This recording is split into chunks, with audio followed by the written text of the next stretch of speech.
I was just cleaning. Just like I did every Thursday. Nothing special. Nothing exciting. Until my neighbor's son walked in. He didn't knock. Just smiled, stepped inside, and said, "Need a hand." Then he grabbed the mop, and everything changed. My name is Diana Reynolds. I'm 49 years old.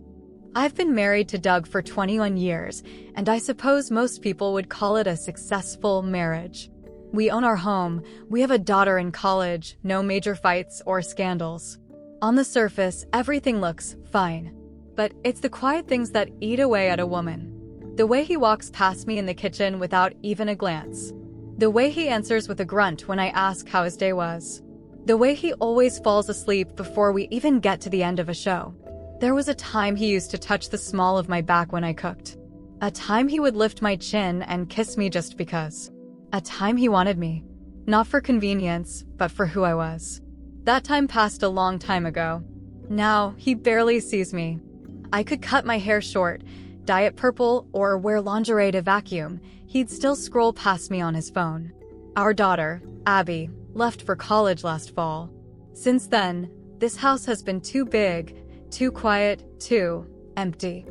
I find myself cleaning just to fill the silence. There's something soothing about wiping a counter until it gleams or scrubbing the floor until it squeaks beneath your bare feet. It gives me control. Some days, I polish our already spotless silverware. Other days, I refold towels that were fine the first time. But mostly, I just try to keep myself from disappearing. That Thursday started like any other. I had just finished wiping down the granite countertops and had moved on to mopping the tile floor near the back entrance. The door was cracked open to let in the early May breeze, warm, sweet, full of the scent of budding flowers. That's when I heard the creak. I looked up, and there he was. Connor Brooks, 24. The son of our neighbors across the street. Tall, broad-shouldered, tan. His hair was a mess of sunlight and brown, like he'd just run his fingers through it after a jog. Which he probably had. I often saw him jogging around the block, earbuds in, shirt clinging to his chest. He smiled. That easy, boyish grin that made it hard to remember I was old enough to be his mother. "Hey, Miss Diana," he said. "Your husband said the hinge on the laundry room cabinet was loose." I brought my tools. Doug hadn't told me. Then again, Doug hadn't told me much of anything in weeks. I hesitated a moment. Connor just stood there, holding a canvas bag of tools like it weighed nothing. "Oh, sure," I said, brushing a stray hair behind my ear. "Come on in." He stepped past me into the kitchen, and for a moment, I caught the scent of him, soap, sweat, something faintly citrusy. My breath caught without meaning to. He walked down the hallway toward the laundry room, calling, "I'll be quick." I tried to return to my mopping, but something had shifted. My hand felt awkward on the handle, my movement stiff, too aware. Every time I glanced down the hallway, I saw his shadow moving beneath the doorframe. And every time, my pulse fluttered. 10 minutes passed. Maybe 15. Then he returned, wiping his hands on a rag. "Fixed it," he said with a grin. "Thank you," I replied, a little too quickly. He looked down at the mop I was holding. "You always clean like that?" I raised a brow. "Like what?" "Like you're trying to erase the whole world." I let out a soft laugh, but it caught in my throat. How did he know? How could he see it so clearly? "You want to give it a try?" I asked, offering the mop like a joke. To my surprise, he took it. He wrapped one large hand around the handle, his fingers brushing against mine for a split second, but long enough to send a warm jolt up my arm. "You mop, I'll supervise," I teased, turning to lean against the counter. He dipped the mop in the bucket, started moving it across the tile in smooth, practiced motions. "You know," he said, "my mom made me clean the floors every Saturday growing up. Said it builds character." Did it? I don't know, but it sure gave me strong forearms. I swallowed hard and turned to busy myself with the fruit bowl. He moved closer, deliberately slowly. Each stroke of the mop brought him nearer to where I stood. "You make it look easy," he said. "You're doing fine," I murmured. There was a pause. A thick, humming silence between us. Then he stepped beside me, leaned the mop against the wall, and turned toward me fully. "You've got something, right there," he said, gesturing to my cheek. Before I could react, he reached out and brushed his thumb lightly across my skin. My breath stopped. The touch was innocent, barely there, but it felt like a match had been struck beneath my skin. His eyes lingered on mine. Then he said, softly, "You deserve more, you know." I blinked, confused. "More what?" He didn't answer, just gave me a faint, almost sad smile. Then he walked past me, grabbed his bag of tools, and headed for the door. "Let me know if you ever need anything else fixed," he called over his shoulder. Or, "just company." And then he was gone. Just like that.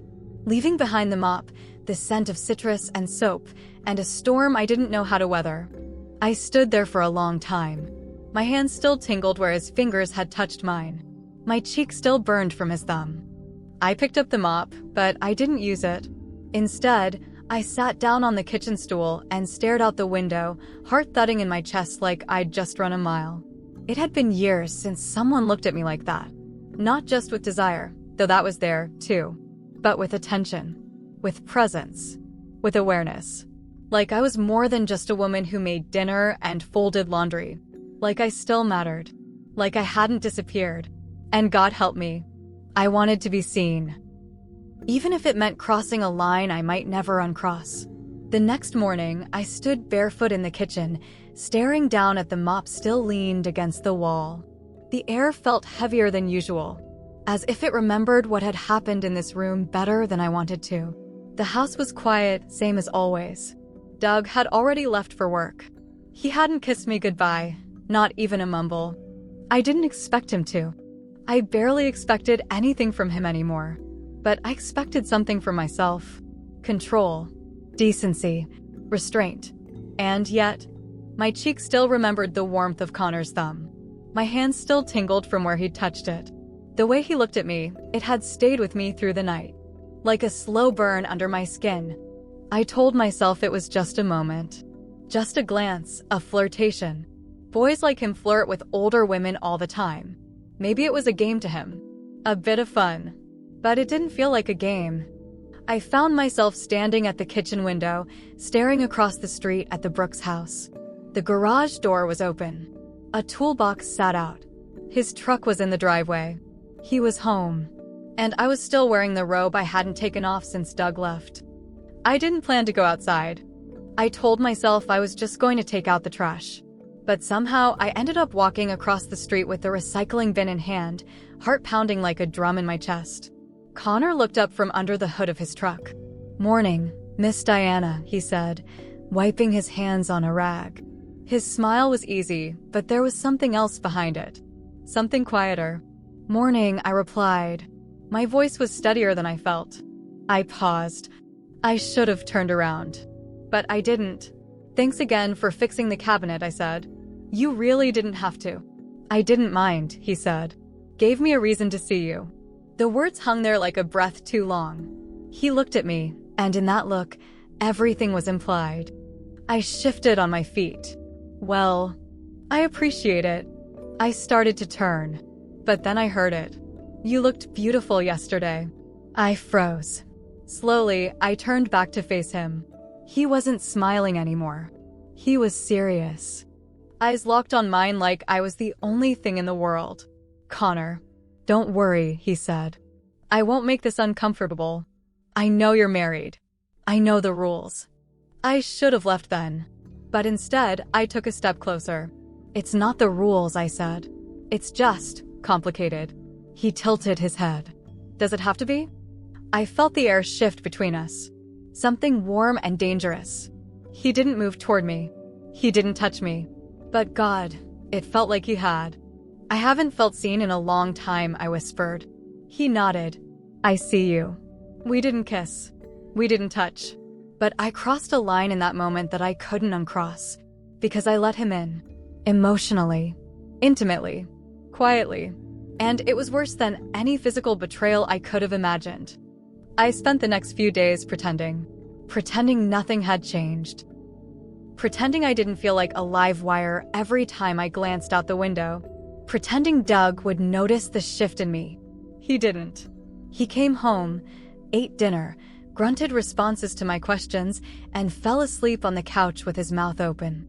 But I had changed, because I was thinking about someone else. All the time. And then, the slip happened. It was small. Stupid.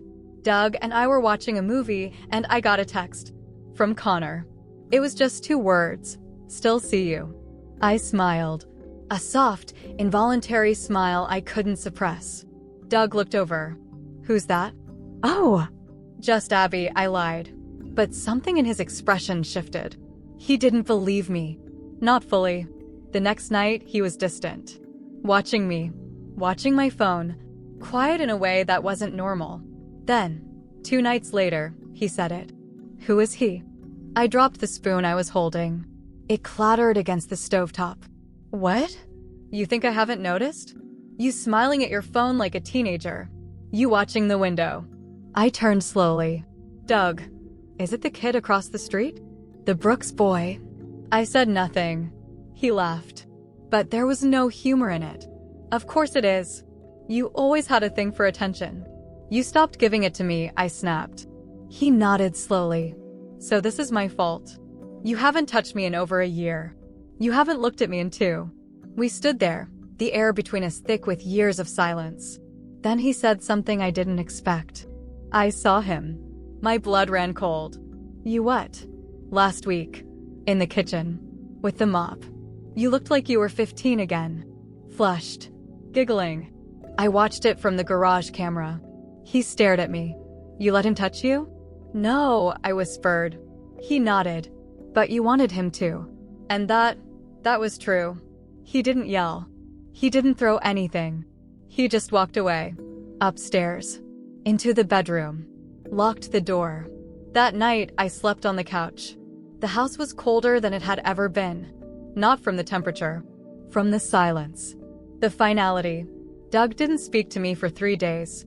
Then, on the 4th morning, I came downstairs and found his wedding ring on the kitchen counter. Beside it was a note. 1 line. I won't compete for what you gave away. I sat down slowly, staring at the ring.